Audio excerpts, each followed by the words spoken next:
Well, last week we looked at the topic of hospitality and the encouragement of how to grow in hospitality and how to practice hospitality. I hope that you've been thinking about that this week. It's very easy to come to something like this and listen to something and then go away and think, well, that's nice, tick that one. I wonder what's going to be shared next week. I wonder what interesting talk, whether it's interesting, what interesting talk might be. But hospitality is really, really important. It's very much about the church in loving action towards one another and towards those who are visitors or strangers among us. And it's an ethos that really needs to be central to us, because its effectiveness will either connect people together or will kind of disconnect people. It will encourage isolation. So we don't want isolation for people. And hospitality is a theme that's ever been before us, especially Rachel and I, as we were raised in Christian homes, and we have parents who were always ready to open their home to other people. We had many friends in and many strangers, I can tell you. So it's been an interesting journey for them, and it's one that we sought to do in our family. And we were talking with someone this week, and I think just, if you've got children, making them part of that hospitality, making them part of the responsibility of getting the place ready. Part of hospitality in the church here is that, again, we don't just rock up, but we're part of getting this place ready for the welcome that people will have.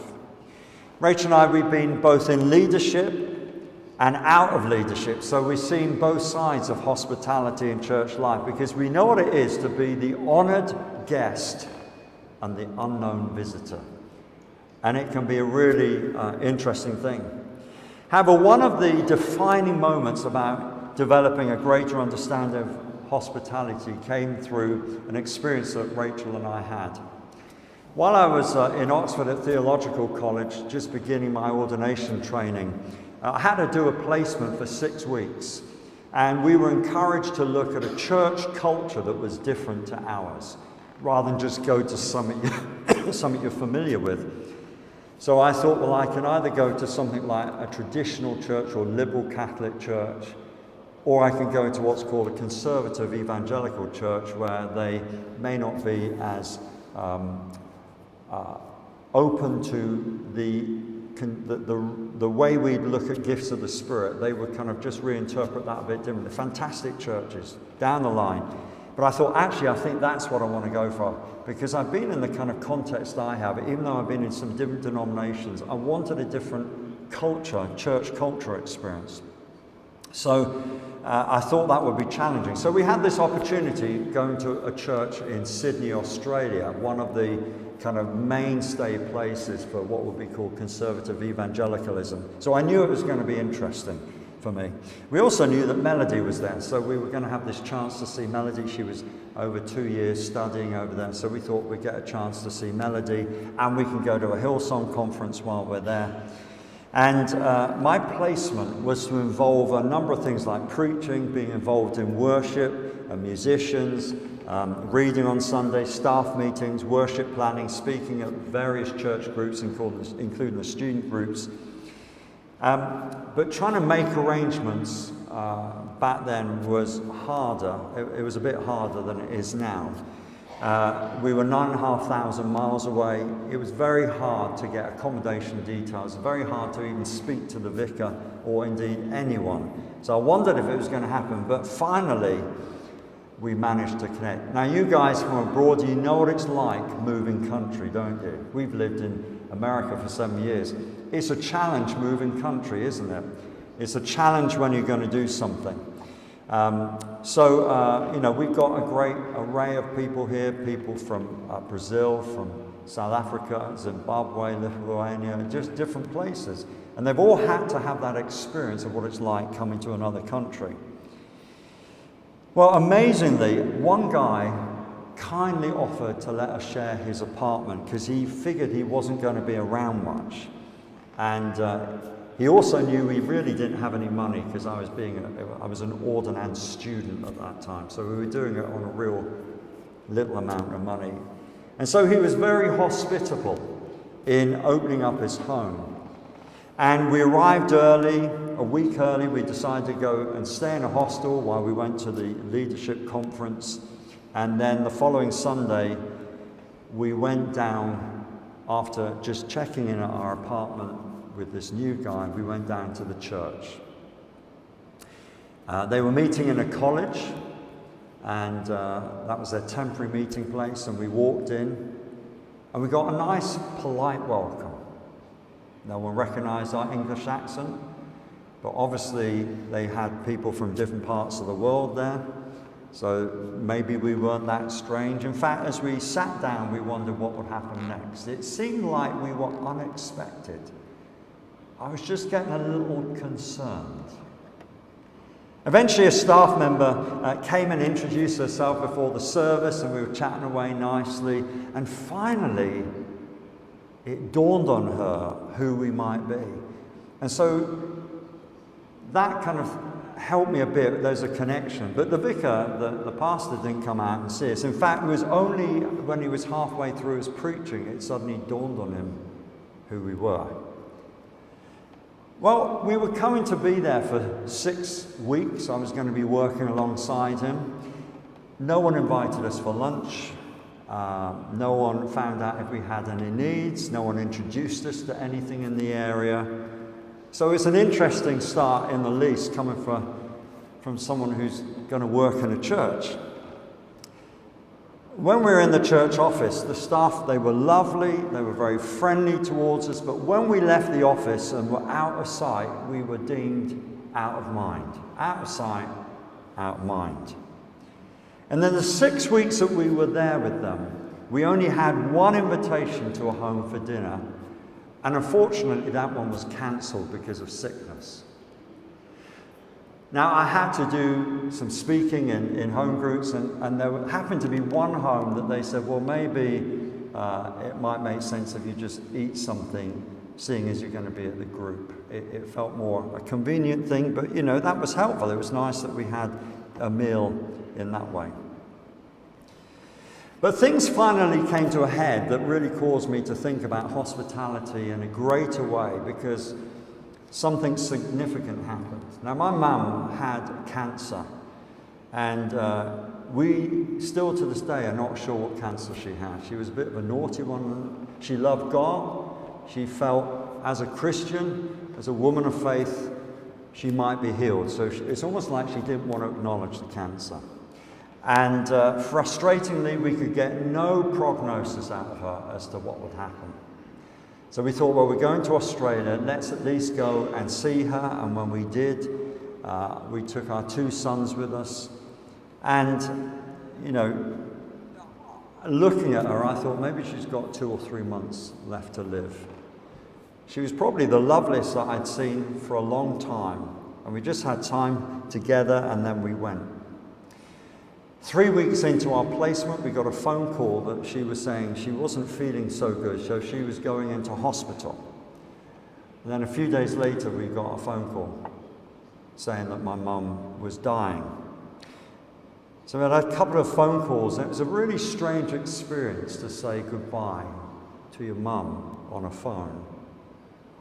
I think this is like the last time I'm going to talk. How do you end that call? Because normally, you know, you might say, see you later or something like that. How do I end this call? The last time I'm going to speak to my mum. But Rachel and I, we talked about, should we go back over, quickly get a flight, or should we stay? Because Melody was there, and we thought we'd stay because that would be important for Melody. And the rest of our family were looking after my mum in the hospital. Then on the Friday night, August the 3rd, Rachel, Melody and I, we returned from the cinema where we've been part of, as a church, doing an outreach event showing this film called Amazing Grace, and there have been some music which I've been providing beforehand. And as we got in, I saw that I just had a phone message from my brother, and so I called him and found out that 5 minutes before we got in, my mum had died. Now, I was due to preach 3 times on the Sunday, so this was the Friday night. And he thought, right, what do I do here? what would be fruitful, what would be useful, what would be realistic. I told a key staff member the next morning on the Saturday what had happened, and she was kind of moved and concerned, and told the vicar, who called me and said, look, what do you want to do? Do you still want to preach or not? And I thought about it, and I thought, actually, I would like to preach. Nothing else is going to change, so I would like to preach. However, it was starkly interesting that despite my decision to preach and being guests in the church, and that people now knew and were beginning to know what happened, no one called and offered us a lift to the church. We were quite a ways out. I preached 3 times in what was a challenging environment for me, because we were in a different church culture. And after the first 2 morning services, no one invited us to their home. No one invited us out to eat. No one invited us to even have a coffee.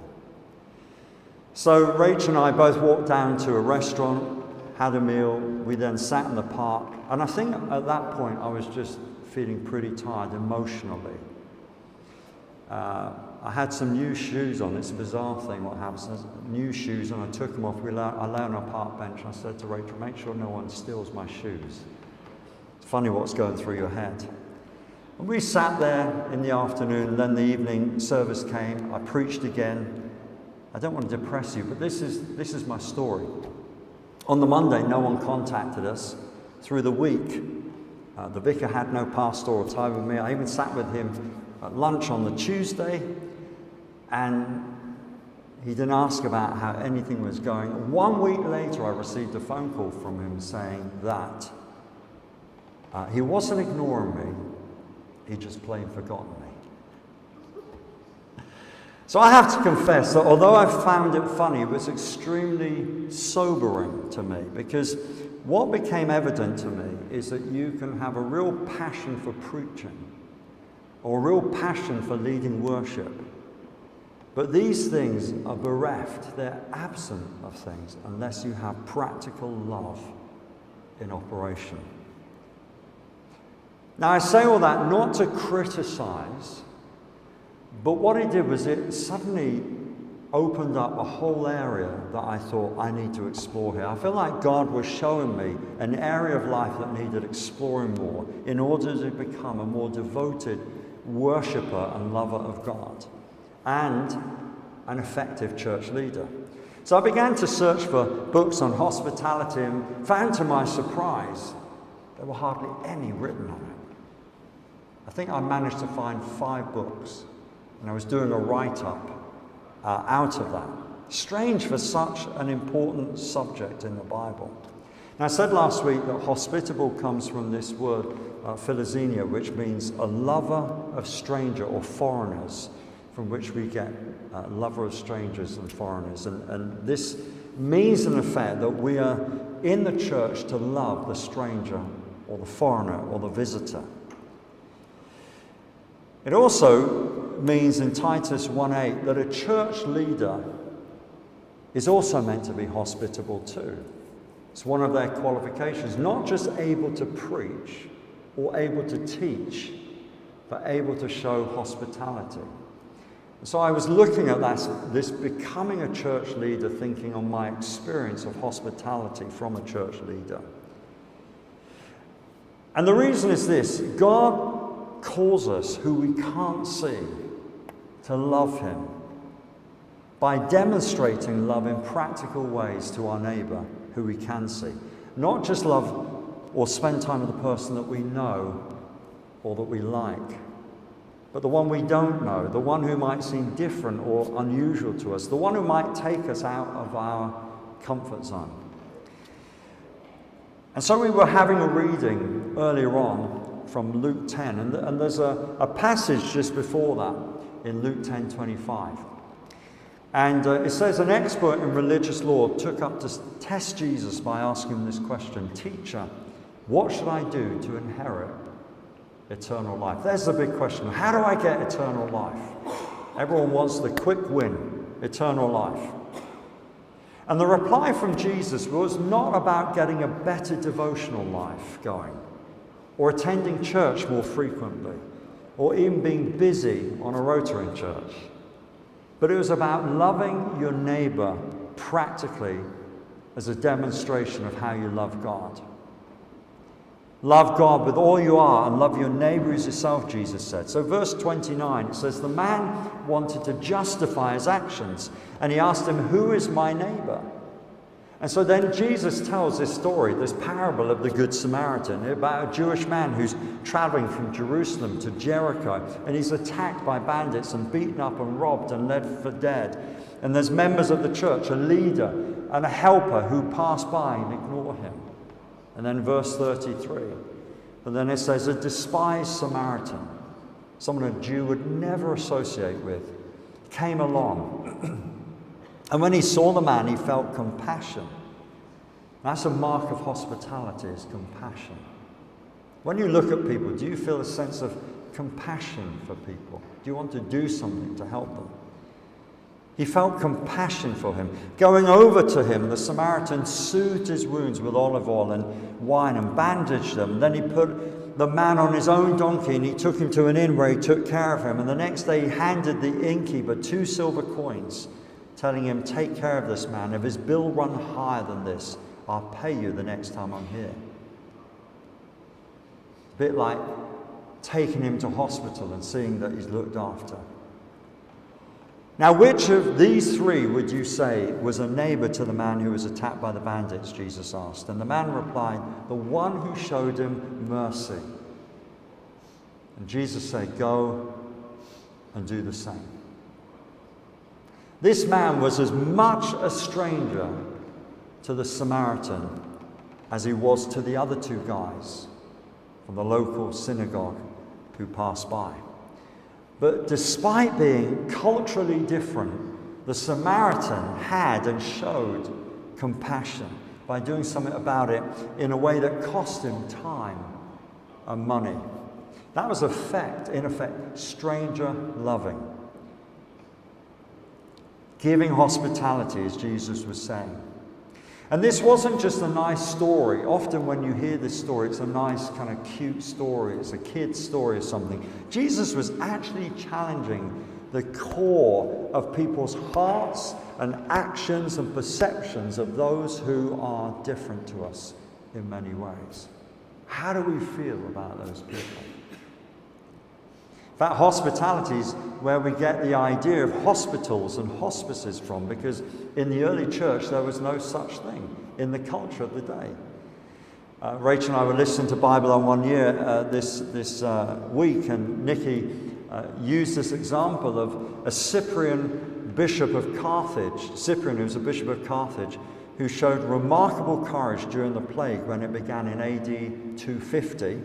And when everyone else fled from the sick and the dead, Cyprian and the Christians buried the dead, nursed the sick, and saved the city at the risk of their own lives. And that's where the whole hospital movement came from, was the early church.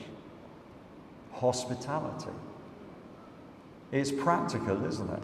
Hospital, we don't think of hospitality. But actually it's hospitality. It's looking after people, strangers, when they're in need. So, who would be that Samaritan to you, do you think? Who would be that stranger? Who would you help as a Samaritan? How do you feel about that kind of hospitality where you're having to deal with someone who's very different from you and it costs you? Now, that said, not all strangers we meet have been beaten up, have they? In reality, they may be just next to us. They may be next to us at work. They may be next to us at next door. They may be next to us or in front of us in the pew or even behind us. Now, the thing is this, that we can often think of hospitality as a one-way street, us doing things for others. Many of you here might still think of yourself as guests, but there comes a point when, as a guest, you can still also start to become a host as well. You may even be on your very first visit here, you heard someone ask where the toilet was, and you had just found out where it was, and you pointed the way. That's hospitality. showing kindness, it's practical help. We need to invite people into our world. And we have this story that is Jesus' first recorded visit to Mary and Martha. And he goes to visit as a guest, but interestingly becomes a host. So we read this, Luke 10, verse 38. As Jesus and his disciples were on their way home, he came to a village where a woman named Martha opened her home to him, hospitality. She had a sister called Mary who sat at the Lord's feet listening to what he said. But Martha was distracted by all the preparations that had to be made. She came to him and asked, Lord, don't you care that my sister's left me to do all the work by myself? Tell her to help me. Martha, Martha, the Lord answered, you are worried and upset about many things, but few things are needed, indeed only one. And Mary has chosen what is better, and it will not be taken away from her. I'm sure that event was one that lingered in the family household for many, many years. Mary was sat at the feet of Jesus listening, but Martha was the one who invited. She's doing all the business of preparing food, and she's upset. You remember last week I said about how we're to offer hospitality without grumbling, without muttering to ourselves. And she's muttering away. She's upset that Mary didn't help. Now, we all feel comfortable in different ways, don't we? Some of us like to be busy if there's people around. It might be so that we don't have to relate to them. You know what I mean? So you're busy serving, but not having to relate, yeah? Others love just stay relating with the guest, but may not realize that there's people working who need help. And Rachel and I sometimes have to watch when we invite someone round that we're not so busy, we're not spending time with the people we've invited.